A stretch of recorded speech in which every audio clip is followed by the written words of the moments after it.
آپ نے اسے مجھے حویلی تک پہنچنے کا مہرہ بنایا ہے، جبکہ مما اسے اپنے عقب میں کسی کی موجودگی کا احساس ہوا تھا۔ وہ لاشعوری طور پر پلٹی اور ٹھٹک گئی۔ دروازے کے قریب جلال کھڑا تھا اور دکھ اور بے یقینی سے اسے دیکھ رہا تھا۔ اس کے عقب میں شبی تھا اور وہ خونخوار نظروں سے ماوا کو گھور رہا تھا۔ جلال! ماوا کے حلق سے بامشکل آواز نکلی تھی۔ جلال تیزی سے پلٹ گیا تھا۔ تم عورتیں! اس نے نفرت سے زمین پر تھوک دیا تھا۔ ماوا کو اس کی پرواہ نہیں تھی، جس کی پرواہ تھی وہ جا چکا تھا اور ماوا کے پاس صرف پچھتاوے رہ گئے تھے۔ فون پر سمینہ کی آواز مسلسل سنائی دے رہی تھی۔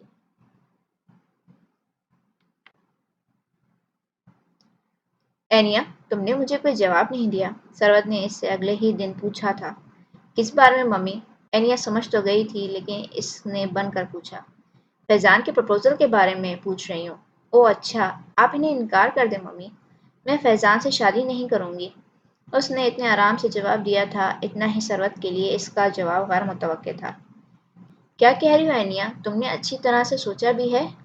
میں نے بہت سوچ سمجھ کر جواب دیا ہے ممی۔ آپ ڈیڈی کو بھی بتا دیں، میرا بھی ابھی شادی کا کوئی ارادہ نہیں ہے۔ میں مزید پڑھنا چاہتی ہوں اور اگلے 5-6 سال تک آپ لوگ میری شادی کے متعلق سوچیے گا بھی نہیں۔ ہاں، آپ ڈیڈی سے علیحدگی چاہتی ہیں تو اس فیصلے میں آپ کے ساتھ ہوں۔ صرف میں ہی نہیں، ولید اور ولی بھی آپ کا ساتھ دیں گے۔ ویسے بھی اس روز ہاسپٹل میں ڈیڈی آپ کو چھوڑنے کا فیصلہ آدھا ادھورا ہی صحیح، لیکن سنا چکے تھے۔ آپ نے ہماری خاطر بہت ٹف ٹائم گزارا ہے، اب آپ کا وقت ہے اپنی زندگی گزار لیں۔ میں آپ سے متفق ہوں، آپ کو خود کو مزید ڈیگریڈ نہیں کروانا چاہیے۔ اس نے اطمینان سے کہا اور سیڑھیاں چڑھ گئی، رک کر یہ دیکھنے کی زحمت بھی نہ کی کہ سروت کے تاثرات کیا ہیں۔ رات کی تاریکی میں وہ سر جھکائے چلا جاتا تھا، مایوس، نا امید، اس جواری کی طرح جو نہ صرف زندگی کی بازی ہار گیا ہو بلکہ اس کی زندگی کا کل اثاثہ بھی چھین لیا گیا ہو۔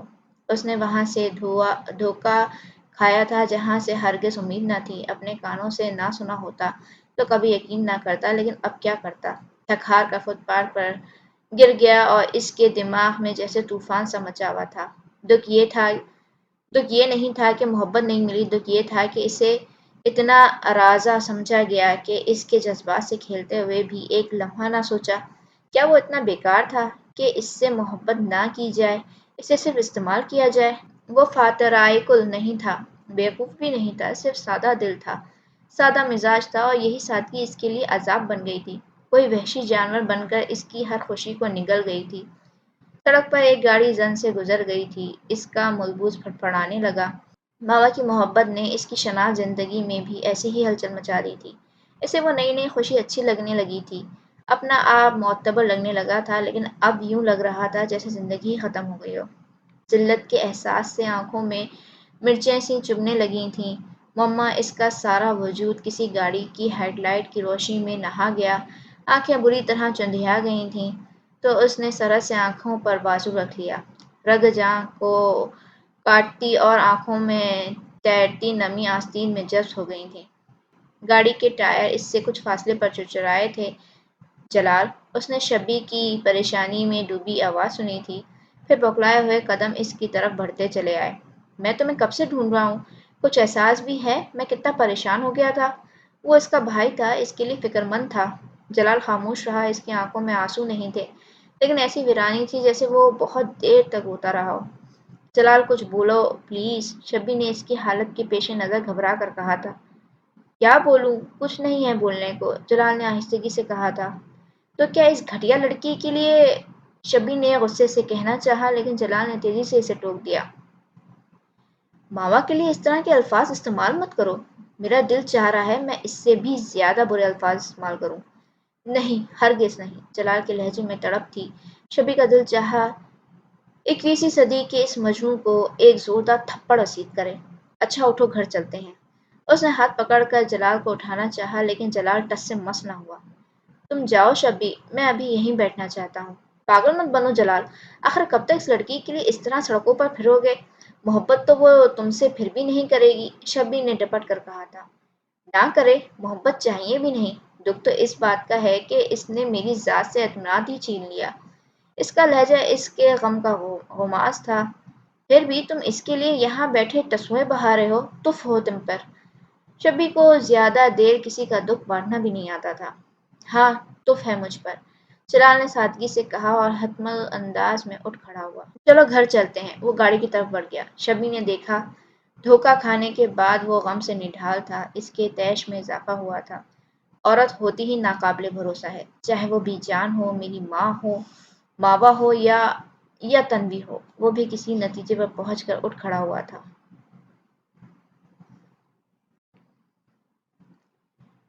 تم نے مجھ سے شادی سے انکار کیوں کیا؟ فیضان نے اسے راستے میں جلا لیا تھا۔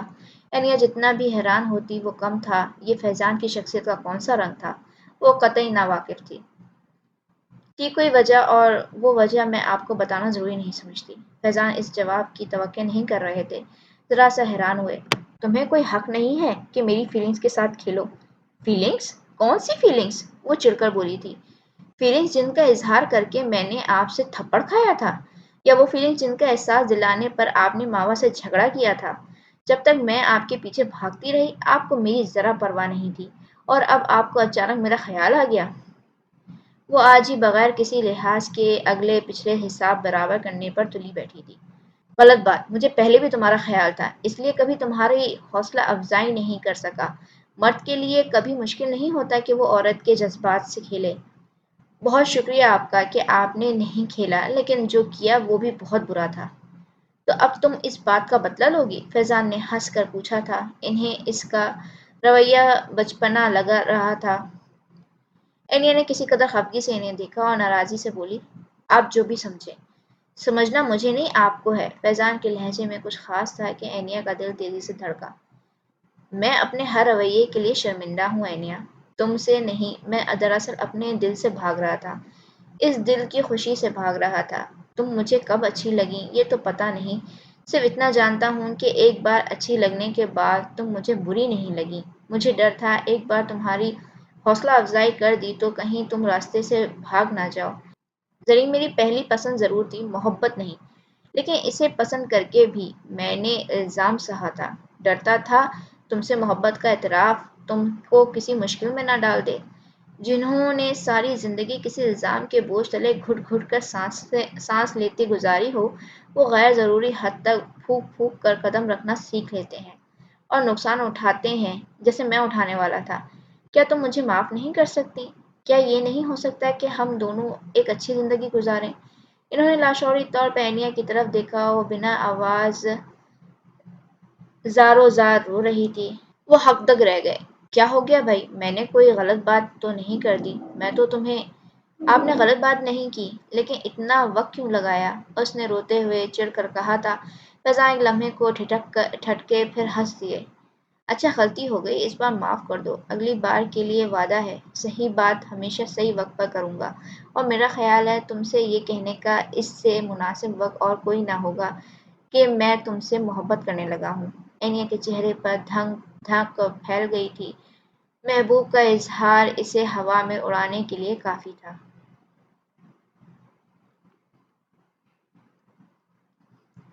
جناب بیگم نے تنوی کو اپنی خاص ملازمہ سلمیٰ کے ساتھ قریبی شہر جانے کی اجازت دی تھی تاکہ وہ اپنی پسند کی خریداری کر سکے۔ ایسا موقع حویلی کی لڑکیوں کو کبھی کبھار نصیب ہوتا تھا، کیونکہ جناب بیگم کو لڑکیوں کا بازاروں میں گھومنا پھرنا کچھ خاص پسند نہ تھا۔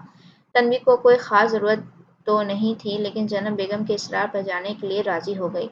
نمل کو بھی ساتھ لے جاتے ہیں بی جان، مجھے اکیلے اتنا مزہ نہیں آئے گا، اس نے کہا تو جناب بیگم نے کچھ دیر سوچا، پھر نمل کو بھی اجازت دے دی۔ سلمیٰ دھیان رکھنا، میں تنوی کو صرف اس لیے گھومنے پھرنے کی اجازت دے رہی ہوں تاکہ اس کا ذہن بٹا رہے اور وہ شبی کے بارے میں زیادہ نہ سوچ سکے، اور ہاں نمل اور تنوی کو بھی تنہا نہیں چھوڑنا، جناب بیگم نے بطور خاص سلمیٰ کو تاکید کی تھی۔ خدا معلوم اس کے کون سے خدشات تھے جو اسے اس طرح کی احتیاط برتنے کے لیے مجبور کر رہے تھے۔ تنوی اور نمل کو لطف آ رہا تھا، یوں ہی ادھر ادھر گھومتے ہوئے انہوں نے ڈھیروں باتیں کر ڈالیں۔ تبھی تنوی کو ابیر نظر آ گئی۔ اتنے دن بعد اور یوں اتفاقاً ملاقات ہو رہی تھی۔ تنوی کو بڑا اچھا لگا، ایسا محسوس ہوا جیسے اسے اسی مقصد کے لیے بی جان نے بھیجا ہو۔ ابیر نے اسے خوب دیر تک گلے لگائے رکھا۔ تمہارے بغیر تو کالج میں مزہ ہی نہیں آتا، سچ کہوں تو میں تمہیں بہت مس کرتی ہوں۔ نمرہ کیا کر رہی ہے آج کل؟ تنوی نے کچھ خیال آنے پر پوچھا تھا۔ وہی جو پڑھائی سے دل چرانے والی لڑکیاں عموماً کیا کرتی ہیں، یعنی گھرداری۔ ابھی نے کہکے لگاتے ہوئے کہا تھا۔ کیا مطلب؟ توبہ ہے بھائی، تم تو اب تک ویسی کی ویسی ہی ہو، یعنی نالائق۔ ابھی نے اپنے مخصوص انداز میں کہا تھا۔ بھائی اس کی شادی ہو چکی ہے، سو آج کل وہ اپنی کھپتی ساس کو چاروں شانے چت کرنے کے لیے نئے نئے طریقے سوچتی ہے، اور شوہر کے کندھوں پاؤں دھو دھو کر پیتی ہے۔ بتاؤ یہ بھی کوئی پینے کی چیز ہے؟ ارے واقعی نمرہ کی شادی ہو گئی؟ کیا وہ خوش تو ہے؟ تنوی نے خوشگواری سے پوچھا تھا۔ خوش کیوں نہیں ہوگی؟ ماشاءاللہ، اللہ اتنی اچھی سسرال ملی ہے کہ بس، اور شوہر تو اتنا گڈ لکنگ ہے کہ نمرہ کو ہر وقت نظر کی دعائیں پڑھ کر پھونکنے کی فکر رہتی ہے۔ چلو اچھی بات ہے، لیکن ابیر وہ عروج، بھائی وہ تو پاگل پن تھا، اسے بھول ہی جاؤ۔ لیکن نمرہ جو بھی کہتی تھی وہ اس کا پاگل پن تھا، اور تمہارا پاگل پن یہ ہے کہ ہر ایک کی بات پر فوراً یقین کر لیتی ہو۔ بھائی دماغ کے اندر بھی ایک چیز ہوتی ہے جسے عقل کہتے ہیں، اسے بھی استعمال کرنا سیکھو۔ یہ نہیں کہ جس نے جو کہا اس پر بھروسہ کر کے اسی کی مرضی کرنے لگی۔ میں تمہیں اس کا ایک قصہ بتاؤں؟ ابھی نے نمل سے کہا۔ کالج میں اس کا ہاتھ دیکھ کر ہماری ایک سینئر نے کہہ دیا کہ عنقریب تم کسی مشکل کا شکار ہونے والی ہو، اور تمہیں پتہ ہے اس عقل مند نے فوراً اس کی بات پر یقین کر لیا تھا۔ تنوی نے چونک کر ابھی کو دیکھا تھا۔ تو کیا سمانا نے غلط کہا تھا؟ یا وہ ہاتھ دیکھ کر بتاتی تو 100% باتیں درست ہی تھیں؟ یہ تو میری آزمائی ہوئی بات ہے۔ لیکن ابیر، تم نے اور نمرہ نے تو مجھے کہا تھا کہ تم دونوں نے سمانا سے مجھے تنگ کرنے کے لیے جھوٹ بلوایا تھا۔ ہاں ہم نے ایسا کہا تھا۔ ابیر نے چونک کر اسے دیکھا اور جیسے یاد کرنے کی کوشش کی تھی کہ کیا واقعی انہوں نے ایسا کچھ کہا تھا یا نہیں۔ یا جنت، تم اس وقت اتنی پریشان ہو گئی تھی کہ ہمیں اور کچھ سجھا ہی نہیں دیا۔ ابھی نے معذرت خانہ انداز میں کہا تھا۔ اس کا مطلب سماما کی باتیں درست تھیں۔ تنوی کو فکر لاحق ہوئی۔ یار اب تو اس بات کو اتنا وقت گزر چکا ہے کہ تمہیں ویسے ہی بھول جانا چاہیے تھا۔ خیر چھوڑو اس بات کو، یہ بتاؤ تمہارا ماسٹر اکڑو کیسا ہے؟ اس نے ناسمجھی سے ابیر کو دیکھا تھا۔ شبی کی بات کر رہی ہوں، وہ ٹھیک ہیں، اس کے بجائے کب سے خاموش کھڑی نمل نے جواب دیا تھا۔ کچھ پروگریس بھی ہوئی یا ابھی تک وہی 18ویں صدی کا ڈھکا چھپا رومانس چل رہا ہے؟ ابھی روز کے سوال۔ تنوی کے لبوں پر مسکراہٹ آ گئی تھی، ساتھ ہی بے اختیار ماوا یاد آئی تھی۔ ماوا سے مل کر اسے ابیر یاد آتی تھی، اور آج ماوا یاد آ رہی تھی۔ اچھا ابیر، اب ہم چلتے ہیں۔ اچانک نمل نے تنوی کا ہاتھ پکڑ کر اسے اپنے ساتھ گھسیٹ لیا تھا۔ تنوی کو ابیر کو صحیح طریقے سے خدا حافظ کہنے کا موقع بھی نہیں مل سکا، الٹا یہ بڑی بدتہذیبی کا مظاہرہ ہو گیا تھا۔ کیا کر رہی ہو نمل؟ مجھے ابیر سے بات تو کر لینے دو۔ سہیلیوں سے باتیں کرنے کے لیے عمر پڑی ہے، یہ موقع نکل گیا تو دوبارہ نہیں ملے گا۔ نمل نے اسے اپنے ساتھ گھسیٹتے ہوئے دبی آواز میں کہا تھا۔ ایک دکان کے سامنے اس نے تنوی کا ہاتھ چھوڑ دیا۔ تنوی، تم کچھ اسٹوز لینا چاہ رہی تھی نا؟ اس شاپ سے دیکھ لو، میں ذرا سامنے والی شاپ سے کچھ گرم کپڑے دیکھ لوں۔ میرے ساتھ آؤ سلمیٰ، اس دکان پر بڑا رش ہے۔ سلمیٰ کے ٹال مٹول کرنے کے باوجود نمل اسے زبردستی ساتھ لے گئی تھی۔ تنوی حیران کہ یہ کیا ہوا، پھر کندھے اچکا کر وہ اسٹوز کی طرف متوجہ ہوئی۔ چند منٹ بعد اس نے اپنے ساتھ کسی کو آ کر کھڑے ہوتے محسوس کیا تھا۔ سرسری سی گردن موڑ کر اس نے دیکھا، وہ دھک سی رہ گئی۔ کیسی ہو؟ وہ شبی تھا۔ تنوی نے جلدی سے نمل اور سلمیٰ کی تلاش میں نظریں دوڑائیں، وہ دونوں نہ جانے کہاں غائب ہو گئی تھیں۔ ڈرائیور تو خیر ان کے ساتھ ساتھ تھا ہی نہیں۔ ادھر ادھر کیا دیکھ رہی ہو؟ میں تم سے بات کر رہا ہوں، شبی نے حسب عادت ڈپٹ کر کہا تھا۔ میں جا رہی ہوں، بی جان نے منع کیا ہے آپ سے بات کرنے سے۔ کسی دن بی جان کہیں گے کنویں میں چھلانگ لگا دو تو بھی ایک لمحے کی تاخیر نہ کرنا، تم جیسی بزدلوں کو یہی کرنا چاہیے، اور آپ جیسے احسان فراموشوں کو کیا کرنا چاہیے؟ اوہ ہو، تنوی کا اس طرح بولنا بہرحال تعجب خیز بات تھی، لیکن شبی کو خوشی ہوئی۔ اچھی بات ہے کہ تم بولنا سیکھ رہی ہو، اب تمہیں بی جان کے سامنے بھی اپنے حق کے لیے آواز اٹھانی ہے۔ آپ مجھے بھڑکانے کی کوشش نہ کریں، میں بی جان کے خلاف کبھی جانے کا سوچ بھی نہیں سکتی۔ تم انتہائی احمق ہو، اپنے فائدے نقصان کا تو تمہیں کچھ پتہ ہی نہیں ہے۔ بی جان انتہائی خود غرض ہیں، آپ کو ان کے بارے میں اس طرح کی بات نہیں کرنی چاہیے۔ کیوں نہ کروں؟ ان سے کوئی رشتہ نہیں ہے میرا۔ کہہ دینے سے رشتے ٹوٹ تو نہیں جاتے، تنوی نے تیزی سے کہا تھا۔ شبی کے لبوں پر دل فریب مسکراہٹ پھیل گئی۔ اگر ایسی بات ہے تو بی جان کے کہنے سے ہمارا رشتہ بھی نہیں ٹوٹا۔ یہ سن کر اچھا لگا۔ میرا یہ مطلب نہیں تھا۔ وہ جھپ گئی۔ تمہارا مطلب جو بھی تھا، میں صرف یہ کہنے آیا ہوں کہ تمہاری شادی صرف مجھ سے ہوگی۔ بی جان کچھ بھی کہیں، لیکن اگر تم نے کسی اور کے بارے میں سوچا تو یاد رکھنا، میں تمہیں اور اسے دونوں کو قتل کر دوں گا۔ اپنی چیزوں سے دستبردار ہونا میں نے کبھی نہیں سیکھا، اور تم تو پیدا ہوتے ہی میری ہو گئی تھی۔ کل یا پرسوں میں حویلی آؤں گا اور تمہیں ساتھ لے جاؤں گا۔ تیاری کر لینا۔ وہ جاتے جاتے رکا۔ نمل کو شکریہ ادا کر دینا۔ وہ بر وقت اطلاع نہ دیتی تو تم سے ملاقات نہ ہو سکتی۔ تنوی حیران اور پریشان اسے جاتا دیکھتی رہی۔ تمہارا دماغ تو ٹھیک ہے، تم نے شبی بھائی کو انکار کیوں کیا؟ نمل نے کہا تھا۔ تو تمہارا کیا خیال ہے، مجھے اور کیا کہنا چاہیے تھا؟ تنوی نے چڑھ کر پوچھا تھا۔ وہ یوں بھی اس سے خفا تھی۔ ان کو انکار نہ کرتی تو بھی جان خفا ہو جاتی، اور میں بھی جان کو خفا نہیں کر سکتی، یہ تم بھی اچھی طرح جانتی ہو۔ پاگل مت بنو تنوی، بی جان کو خوش رکھنا دنیا کا مشکل ترین کام ہے۔ وہ ان لوگوں میں سے ہیں جو کبھی خوش نہیں ہوتے۔ اپنی خوشی سے کیوں دستبردار ہوتی ہو؟ خوشی کیسی؟ بی جان نے رشتہ طے کیا، انہوں نے ہی ختم بھی کر دیا۔ نہ میں نے پہلے کوئی اعتراض کیا تھا، نہ اب کروں گی۔ ہاں، کاٹ کے الو کی طرح زندگی گزارتی رہو، تمہارے لیے یہی بہتر ہے، نمل نے چڑھ کر کہا تھا۔ تنوی خاموش رہی، اسے کچھ نہیں کہنا تھا۔ ویسے بھی بی جان بڑی تھیں، تنوی کا خیال تھا وہ زیادہ سمجھتی ہیں اور خود اسے کوئی عقل نہیں۔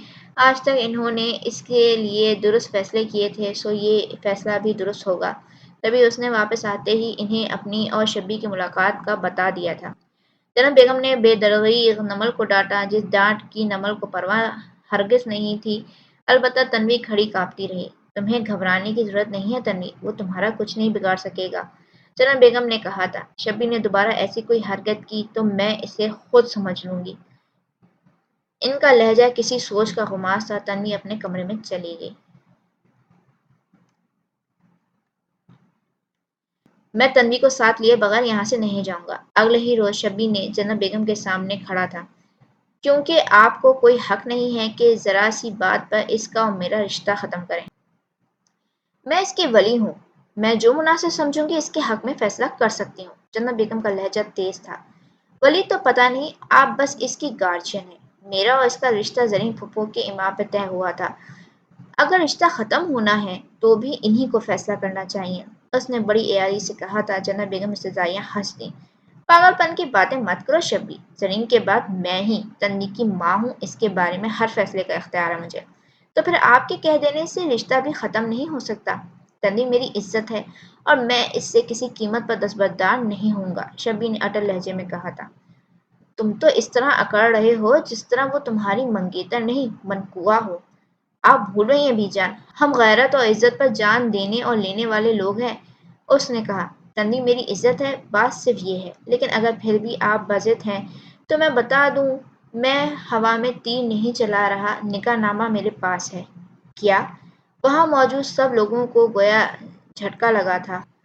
اور نکلی ہے، شبی نے پھر اطمینان سے کہا تھا۔ لیکن اس نکاح نامے کے روز سے جنت بی بی عرف تنوی میری منقوہ ہے۔ میں اسے آپ کی اجازت کے بغیر بھی یہاں سے لے جانے کا مجاز ہوں، اور آپ کو کوئی اختیار نہیں کہ مجھے ایسا کرنے سے روکیں۔ تم نے نقلی نکاح نامہ تیار کروایا؟ زینب بیگم کی حیرانی کی حد نہ تھی۔ مجھے تم سے یہ امید ہرگز نہیں تھی شبی، امید تو مجھے بھی نہیں تھی کہ آپ نے مجھے میری ماں کے خلاف بھڑکایا ہوگا۔ تو اب تم اس بات کا بدلہ لینے کے لیے تنوی کو لے جانا چاہتے ہو؟ لو تنوی، اس کے عزائم کی داستان اس کی زبان سے ہی سن لو، زینب بیگم نے شبی کے عقب میں دروازے کے طرف دیکھتے ہوئے کہا تھا۔ شبی قدرے سٹپٹا کر پلٹا، اس کے وہم و گمان میں بھی نہیں تھا کہ تنوی وہاں موجود ہوگی۔ وہ پریشان سی کھڑی تھی۔ میں آپ کے ساتھ نہیں جاؤں گی، اس سے قبل کہ وہ کچھ کہتا تنوی نے تیزی سے کہا تھا۔ پاگل مت بنو تنوی، صرف میں ہوں جو تمہیں سیکیور لائف دے سکتا ہوں، شبی نے کہا تھا۔ مجھے بی جان کے پاس رہنا ہے، میں آپ کے ساتھ نہیں جاؤں گی۔ وہ ہراساں تھی اور بضد بھی۔ ان کے ساتھ رہو گی تو یہ تمہیں بھی اپنے جیسا بنا دیں گی، ضدی اور خود غرض، اور تمہارے ساتھ رہی تو تم اسے اپنے جیسا بنا دو گے، ظالم اور بے حس۔ پوچھو تنوی سے وہ تمہیں کتنا ناپسند کرتی ہے، زینب بیگم نے استہزائیہ کہا تھا۔ شبی نے ناپسندیدگی سے انہیں دیکھا۔ فیصلہ تمہیں کرنا ہے تنوی، اپنے ساتھ دشمنی مت کرو، شبی کا انداز اچھا تھا۔ دشمنی تب ہوگی جب وہ تمہارے ساتھ جائے گی، زینب بیگم نے کہا تھا۔ مجھے تنوی سے بات کرنے دیں۔ تم نے سنا تنوی، اس کا لہجہ کتنا گستاخ ہو چکا ہے۔ یہ وہی شبی ہے جو کسی کو مجھ سے اونچی آواز میں بات بھی کرنے نہیں دیتا تھا، اور اب کس لہجے میں مجھ سے بات کر رہا ہے۔ اس سے بھلا اب کسی اچھائی کی توقع کی جا سکتی ہے؟ جناب بیگم نے اب ایک اور کارڈ اچھال دیا تھا۔ شبی کے غصے میں اضافہ ہوا تھا۔ نہ کریں اچھائی کی توقع، لیکن یہ طے ہے کہ تنوی کو میں آپ کے ساتھ نہیں رہنے دوں گا۔ زبردستی بھی لے جانا پڑا تو لے جاؤں گا، اس نے حکمت انداز میں کہا تھا۔ چلو تم میرے ساتھ۔ میں نہیں جاؤں گی، وہ کانپنے لگی تھی۔ تمہارے اجازت نہیں مانگ رہا، تم سے چلنے کے لیے کہہ رہا ہوں۔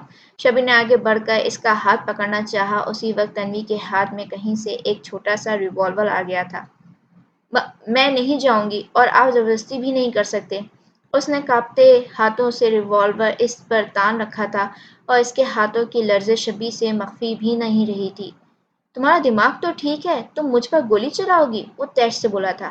میں چلا سکتی ہوں، لیکن آپ کے ساتھ نہیں جاؤں گی، وہ ابھی تک کپکپا رہی تھی۔ میں دیکھتا ہوں تم کیسے چلاتی ہو، وہ تیش کے عالم میں آگے بڑھا۔ خوف کے عالم میں تنوی نے ٹگر پر دباؤ بڑھا دیا تھا۔ مما فضا میں ایک زوردار آواز گونجی اور سارے کمرے میں سکوت پھیل گیا۔ شبی کے قدم تھم گئے، اس نے اپنے سینے میں کوئی گرم صلاح گرتی محسوس کی تھی۔ اس کے کانوں میں ایسی آوازوں کا شور تھا جیسے ویرانوں میں ہوتا ہے، عجیب سا شور، موت کا شور۔ اس کے سامنے کھڑی تنوی کا چہرہ دھندلا ہونے لگا تھا، جناب بیگم کا چہرہ بھی، پھر اسے اپنی ماں کی شکل دکھائی دی۔ تینوں چہرے مدھم ہو رہے تھے، اس کے بصارت میں گم ہو رہے تھے۔ شبی نے زبردستی بند ہوتی آنکھوں کو کھولنے کی کوشش کی، لیکن ہر منظر اس کی بصارت سے ہمیشہ کے لیے ڈوب گیا تھا۔ اس رات ماوا جلال کی واپسی کا انتظار کرتی رہی، اور انتظار کرتے ہوئے لانچ میں ہی سو گئی تھی۔ اگلی صبح اس کی آنکھ قدرے تاخیر سے کھلی تھی۔ کچن سے کھٹپٹ کی آوازیں آ رہی تھیں، وہ ہڑبڑا کر اٹھ بیٹھی، پھر سارا سے کچن کی طرف لپکی۔ جلال برنر کے قریب کھڑا تھا، اور اس کی پشت دروازے کی طرف تھی۔ جلال، ماوا کے قدم جیسے دہلیز نے جکڑ لیے تھے۔ جلال نے مڑ کر دیکھا، پھر رخ برنر کی طرف موڑ لیا۔ ہلکی آنچ پر چائے کا پانی ابل رہا تھا۔ میں جانتی ہوں تم مجھ سے خفا ہو، لیکن مجھے ایک بار اپنی پوزیشن کلیئر کر لینے دو، اس نے منت بھرے انداز میں کہا تھا۔ میں خفا نہیں ہوں ماوا، تم جاؤ یہاں سے، اس نے سادگی سے کہا تھا۔ وہ ساری ممی کی پلاننگ تھی، میں نے انہیں منع بھی کیا تھا، میں نے کوئی اعتراض نہیں کیا۔ تمہیں کرنا چاہیے، تمہیں مجھ سے لڑنا چاہیے۔ چائے پیو گی؟ مجھے یا ممی کو کوئی حق نہیں تھا کہ تمہاری فیلنگ سے کھیلتے۔ میں فروٹ کیک بھی لایا ہوں، چائے کے ساتھ کھانا چاہو تو فریج سے نکال لو۔ ممی نے تمہیں مہرا بنایا تاکہ مجھے حویلی میں تم کسی بھی قسم کے نقصان سے بچا سکو۔ پہلے میں کلمہ چوک سے حلوہ پوری کا ناشتہ لانے لگا تھا، بہت لذیذ حلوہ پوری ملتی ہے۔ آئی ایم سوری جلال، پھر میں نے سوچا شاید تم نہ کھاؤ۔ مجھے معاف کر دو، میں ممی کی باتوں سے مجبور ہو گئی تھی۔ لڑکیاں ڈائٹ کانشیس بہت ہوتی ہیں، اس طرح بہیو مت کرو۔ چائے میں کتنی چینی لوگی؟ وہ چائے کپ میں نکالنے لگا تھا، ماما نے تیزی سے آگے بڑھ کر اس کا ہاتھ پکڑ لیا۔ اس طرح تم مجھے ہرٹ کر رہے ہو جلال۔ میں ہرٹ کر رہا ہوں؟ میں؟ جلال نے اس کا ہاتھ بری طرح جھٹک دیا، اس کا خول جیسے چٹک گیا تھا، اور چہرہ ضبط سے لال ہو رہا تھا۔ ماوا چپ کی چپ رہ گئی۔ تمہاری ماں نے تمہیں مجبور کیا تھا، لیکن تم دودھ پیتی بچی تو نہیں تھی۔ میری زندگی سے تم نے کھیلا، تم نے مجھے بیوقوف بنایا، مجھے تم نے استعمال کیا اپنے مقصد کے لیے۔ میں ٹیشو پیپر نہیں تھا ماوا کہ استعمال کر کے پھینک دیا جاتا، لیکن تم نے میری ذات کو ٹیشو پیپر بنا دیا۔ مجھے اس وقت پر افسوس ہوتا ہے جب میں پہلی بار تم سے ملا تھا، کاش وہ لمحہ میری زندگی میں آیا ہی نہیں ہوتا۔ صرف اور صرف تمہاری وجہ سے اب میں کسی عورت پر اعتبار نہیں کر سکوں گا۔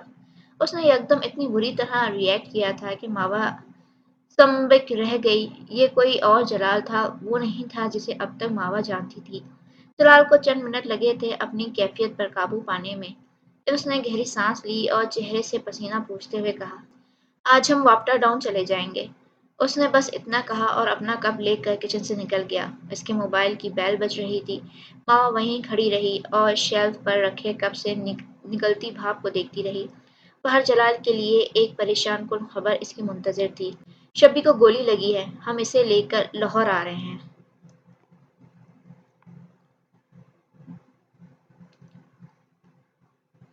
ایک کپ کافی مل سکتی ہے؟ سربت اپنے لیے چائے بنا رہی تھی جب انہوں نے اپنے کپ میں دانیال حسن کی آواز سنی۔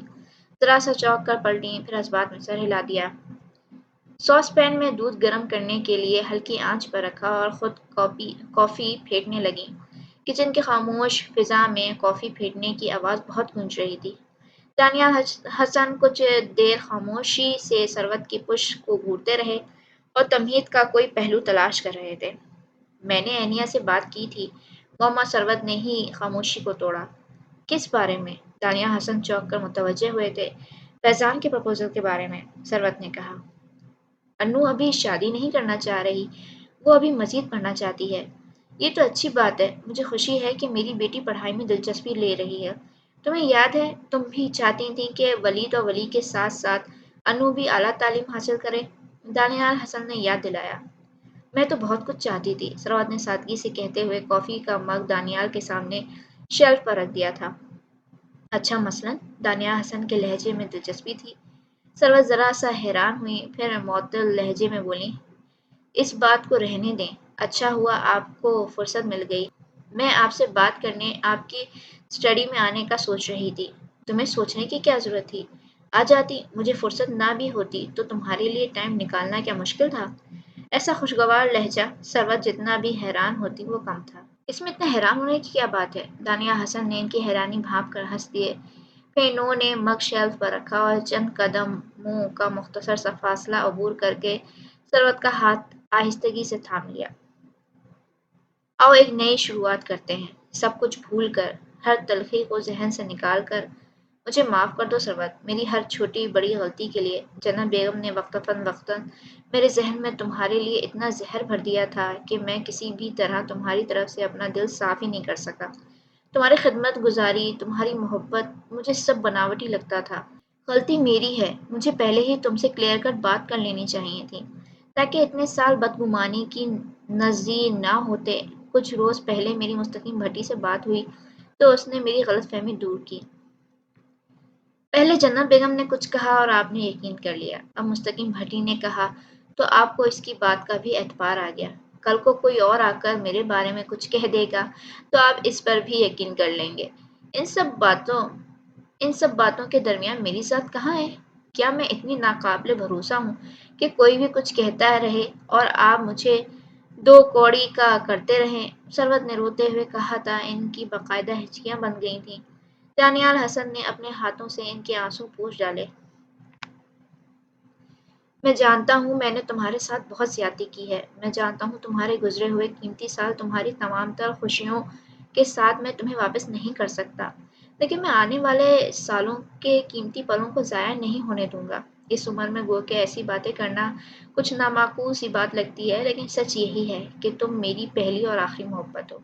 مستقیم سے جب تم نے شادی کی تو میں بیان نہیں کر سکتا کہ میرے دل پر کیا گزری تھی۔ مجھے تو یہ بھی یقین ہے کہ تمہاری اور اس کی طلاق میری بددعاؤں کا نتیجہ ہے۔ ہمارے گھر میں قربانی کا جانور کاٹنے والی ایک بڑی چھری ہوا کرتی تھی۔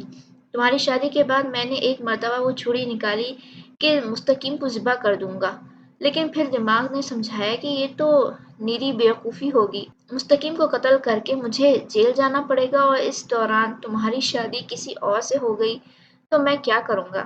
بس اسی خیال نے مجھے مستقیم کو قتل کرنے نہیں دیا۔ اب کی بار سروت کو بے یقینی کے باوجود ہنسی آ گئی۔ دانیال پختہ عمر کے آدمی کم ٹین ایج کا لڑکا زیادہ لگ رہے تھے۔ میری محبت کی اس سے بڑی نشانی اور کیا ہوگی کہ میری بدگمانی اس لیے شدید تھی کہ میری محبت بھی شدید تھی۔ مجھے معاف کر دو سروت، میری ہر غلطی معاف کر دو، میں نے تمہیں بہت مایوس کیا۔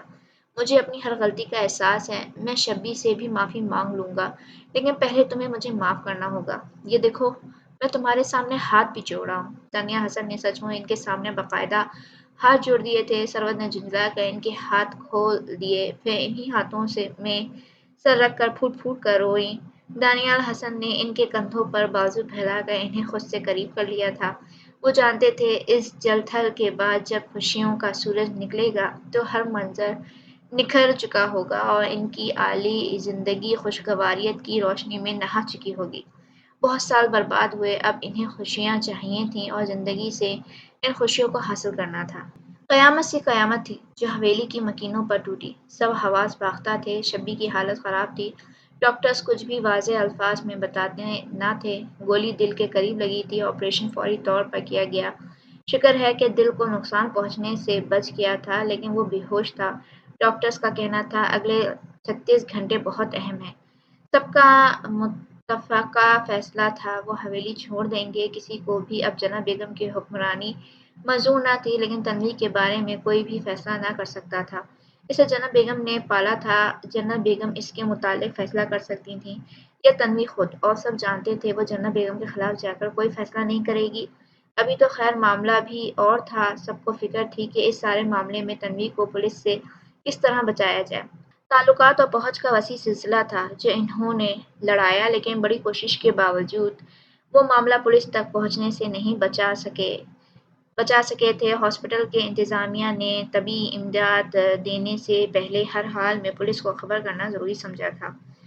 میں تنوی کو لینے جا رہا ہوں، جلال نے کہا تھا۔ تمہارے جانے کا کوئی فائدہ نہیں ہوگا، اماں اسے تمہارے ساتھ نہیں آنے دیں گے، مستقیم بھٹی نے کہا تھا۔ لیکن میں اسے ہر قیمت پر لے آؤں گا، بی جان واقعی اسے پاگل کر دیں گی۔ ابا بتا رہے تھے جس وقت آپ لوگ شبی کو ہاسپٹل لے کر آ رہے تھے، انہوں نے تنوی کو مارنا شروع کر دیا تھا کہ اس نے شبی پر گولی چلائی۔ سب کے دل و دماغ میں بہت سے خدشات و اعتراضات تھے، لیکن کسی نے بھی مزید کچھ نہ کہا۔ جلال حویلی آیا تو نول نے فوراً بتایا، بی جان نے تنوی کو پہلے مارا پیٹا اور پھر کمرے میں بند کر دیا ہے۔ جلال بھائی، اس کی حالت بہت خراب تھی، مگر بی جان کو اس پر ذرا رحم نہیں آیا۔ جلال کے بدترین خدشات کی تصدیق ہو گئی تھی۔ جنت بیگم سے کوئی اچھی امید تو خیر تھی نہیں، اس پر یہ کہ حویلی کے در و دیوار سے لپٹی ویرانی اس کی پریشانی اور خدشات میں اضافہ کرنے کے لیے کافی تھی۔ دوسری طرف جنت بیگم غم سے نڈھال تھی، اس نے رو رو کر برا حال کر رکھا تھا۔ عزیز پوتے کو خون میں لت پت دیکھا تھا، اب خراب حالت کے خیال ہی سے بے دم ہو رہی تھیں، یوں لگتا تھا گویا سارا تنتنا نکل گیا ہو۔ میرا شبی کیسا ہے؟ وہ ٹھیک تو ہو جائے گا نا؟ پہلے آپ مجھے بتائیں، تنوی کو کمرے میں کیوں بند کیا ہے؟ مجھے لاک کی چابی دیں۔ ہرگز نہیں، جنت بیگم بری طرح بکنی تھیں۔ میں مر جاؤں گی، لیکن کمرے کی چابی ہرگز نہیں دوں گی۔ اس نے میرے شبی کو تکلیف پہنچائی، میں اسے قتل کر دوں گی۔ اس کا انداز عجیب جنونی سا تھا۔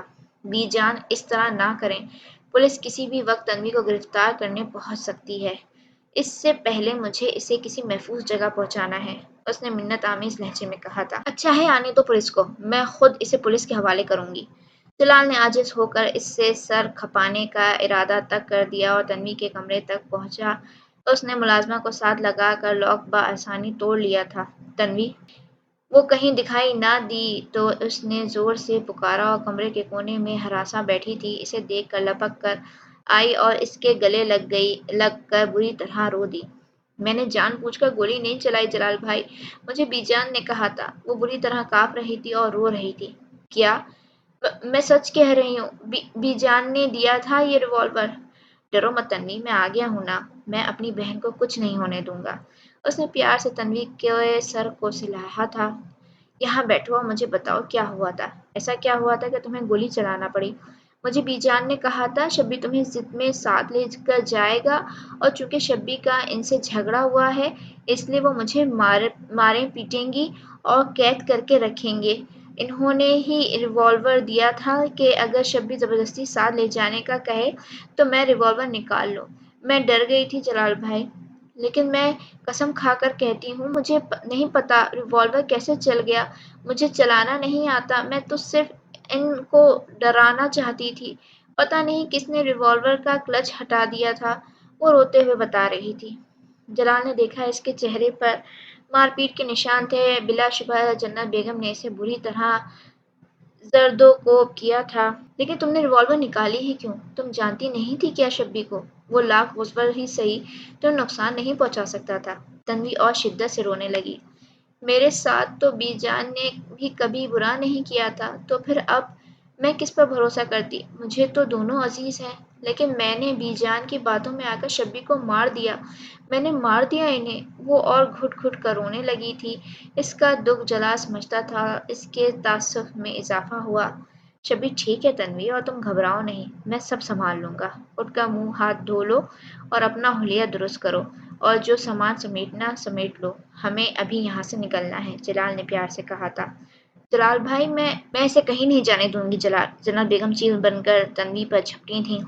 قتل کر دیا اس نے میرے شبی کو، میں مار ڈالوں گی اسے۔ جلال نے بامشکل جناب بیگم کو تنوی سے الگ کیا۔ تنوی بے دم ہو کر زمین پر گر گئی تھی۔ آخر آپ سمجھتے کیوں نہیں ہیں؟ جلال نے انہیں جھٹکا دیا تھا۔ اپنی ضد کے ہاتھوں آپ نے سب برباد کر دیا۔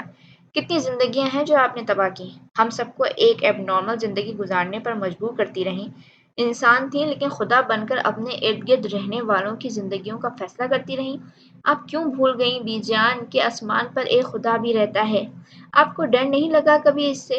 ہمیں ہمارے ماں باپ کو ایک ڈری سہمی زندگی دی آپ نے، اور سب کو چھوڑ دیں شبی اور تنوی کے ساتھ کیا کیا آپ نے؟